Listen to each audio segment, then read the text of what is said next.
अगर आपके पास ई-श्रम कार्ड है और सच बताऊँ मैं उस समय बनवाने के लिए मना कर रहा था, लेकिन इसका फ़ायदा सुनोगे ना तो बहुत ही ज़्यादा चौंक जाओगे क्योंकि 36,000 रुपया आपको कम लग रहा होगा, तो 1, 2 या फिर 3 लाख रुपया आपके परिवार को मिलेगा, जिसके लिए लोग बहुत ही ज़्यादा धक्के खाते हैं, फिर भी 1 लाख तक का नहीं मिलता।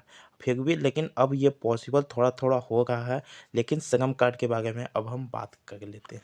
तो आप इस वीडियो को ध्यानपूर्वक देखिएगा और मैं इसी वीडियो के माध्यम से आपको पूरी तरह से जानकारी दूँगा कि कैसे आपको आवेदन करना है, आवेदन करने के लिए आप किन डॉक्यूमेंट को ज़रूरत पड़ेगी और इसके साथ-साथ इसकी विशेषता क्या है, प्रक्रिया क्या रखी गई है, आयु सीमा क्या है और इसके साथ-साथ कौन बनवा सकता है। क्योंकि सरकार तरफ से सारी ऑफ़िशियल वेबसाइट पर बताया गया है और स्टेप बाय स्टेप सारी जानकारी भी मैं इस वीडियो के माध्यम से आपको देने वाला हूँ।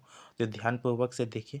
7 भाई-बहनों आप कैसे भी राज्य से हो, आप ये बता देना मतलब आप किस राज्य से हो, जैसे कि झारखंड, बिहार, उत्तर प्रदेश, मध्य प्रदेश।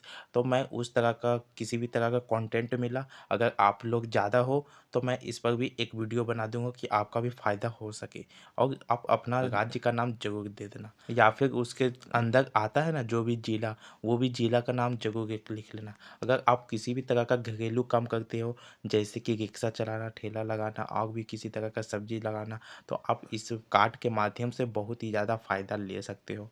बहुत कोई को नहीं पता होगा कि ई श्रम कार्ड होता क्या है, तो हाल ही में ये बनाया जा रहा था। आप ऑनलाइन पर भी बनाने के लिए सुविधा दिया गया है।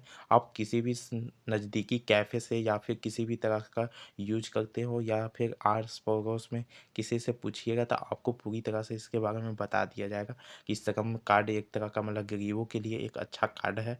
और अगर आप भी बेरोजगार हैं और पढ़े लिखे लोग भी इनको बना रहे हैं, बेरोजगार के साथ साथ पढ़े लिखे लोग भी इनको बना रहा है, इसका फ़ायदा ले रहा है। तो एक एक करके संपूर्ण जानकारी को जान लेते हैं। तो दोस्तों यहाँ पर आप देख सकते हैं सरकार की तरफ से आ गई है, ऑफिशियल वेबसाइट पर मैं आ चुका हूँ और मजदूरों को मिलेंगे जो कि लिखा हुआ है 3 लाख, जो कि 2024 के बारे में ही बताया गया, मतलब इसी साल का लेटेस्ट अपडेट के साथ मैं आपको बता रहा हूँ।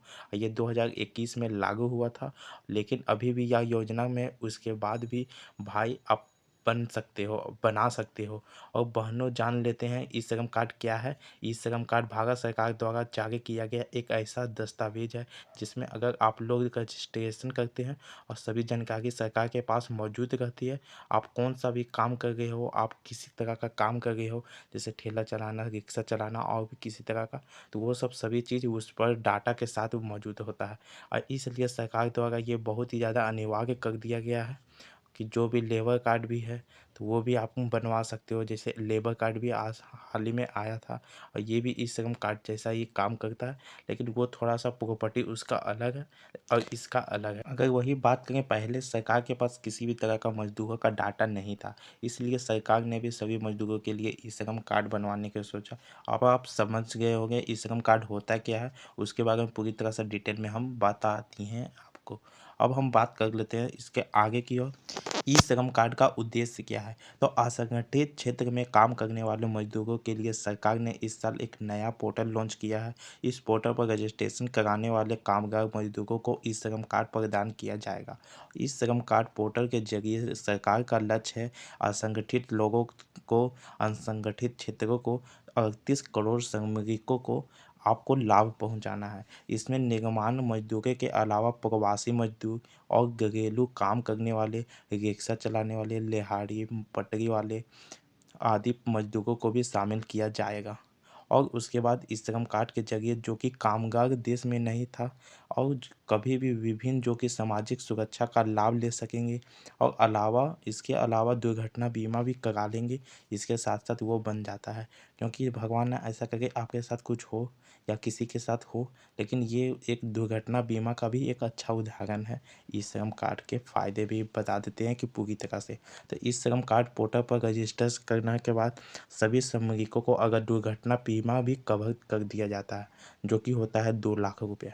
और किसी भी प्रकार की दुर्घटना होने पर अगर उसकी मृत्यु पर या पूर्ण विकलांगता पर श्रमिक के परिवार को 2 लाख रुपये तक का लाभ दिया जाता है। मतलब किसी के साथ भी किसी तरह का दुर्घटना होता है और वो नहीं रहता है, तो उसके लिए उसके परिवार को 2 लाख रुपए तक का आपको कवर कर देता है।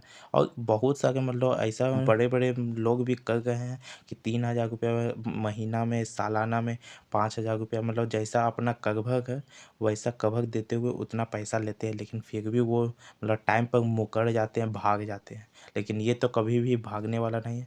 और यही बात करें विकलांग की, तो बीमा योजना के तहत 1 लाख रुपया का वह हकदार होता है।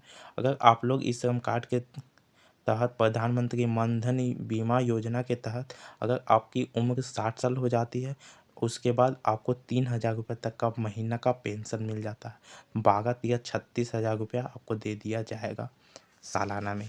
लेकिन आपको 3,000 रुपये महीना की पेंशन मिलना शुरू हो जाती है शुरुआत से ही, अगर आपका उम्र 60 साल से अधिक है। तो ये बहुत ही ज़्यादा फ़ायदा हो सकता है आपके लिए। और इनके साथ साथ उनका मानना है कि आने वाले समय में इस श्रम कार्ड के लिए और भी योजनाएं जोड़ा जाएगा, और लाभ लेने के लिए ऑनलाइन ही आपको आवेदन कर दिया जाएगा। ये ऊपर से ही ऑर्डर धीरे धीरे आ रहा है। और इसके साथ साथ इस श्रम कार्ड बना होगा तो सरकार के पास आपकी पहचान रहेगी कि आप क्या काम करते हो, कि मतलब हर चीज़ का हिसाब उनके पास रहेगा। योजना का लाभ भी मिल सकता है आपको। और कौन कौन बनवा सकता है इस श्रम कार्ड के बारे में बात कर लेते हैं। अगर आप किसी भी असंगठित क्षेत्र में कार्य करते हैं, या फिर रिक्शा चलाते हैं, ठेला चलाते हैं, या फिर कोई और भी घरेलू काम करते हैं, तो आप यह इस श्रम कार्ड को आवेदन कर सकते हैं। इसके अलावा और भी बहुत से ऐसे लोग हैं जो इस श्रम कार्ड के लिए आवेदन कर सकते हैं, जैसे कि ईंट भट्टे में कार्य करने वाले, दर्जी का कार्य करने वाले, या फिर और भी चूना बनाने वाले, चमड़ा बनाने वाले, मकान की मरम्मत करने वाले, घरेलू काम करने वाले, किसी भी तरह का जिनका इनकम 500 के आसपास में आपको हो जाता है, तो उनके लिए ये कार्ड बनाया जा सकता है। अगर आप 500 से कम कमाते हो तो ई श्रम कार्ड बहुत ही ज़्यादा आपके लिए, आपके परिवार के लिए बहुत ही ज़्यादा अच्छा रहेगा। अगर आपके आधार कार्ड में मोबाइल नंबर लिंक है तो आपको सिर्फ अपने आधार नंबर की ज़रूरत पड़ेगी, और इसके साथ एक बैंक खाते की ज़रूरत पड़ेगी। आधार कार्ड, बैंक खाता नंबर और इसके साथ साथ मोबाइल नंबर। अगर मोबाइल नंबर आपके आधार से नहीं जुड़ा है तो आपका फिंगर का इस्तेमाल किया जाएगा, और इसका फ़ायदा आप ले सकते हैं। ऐसे आपको इसके बारे में कैसा लगा? इस श्रम के बारे में सब कुछ बता दिया गया है। आप जैसा चाहते हो आप बना लेना, ज़रूर बना लेना। अगर आप गरीब हो, मिडिल क्लास के हो, तो आपके लिए बहुत ही ज़्यादा अच्छा ये कार्ड बनने वाला है। आपको ये वीडियो कैसी लगे कमेंट में ज़रूर बताना, और ऐसे ही अपडेट जानने के लिए सब्सक्राइब भी ज़रूर कर देना। Thanks for watching and subscribe for more update.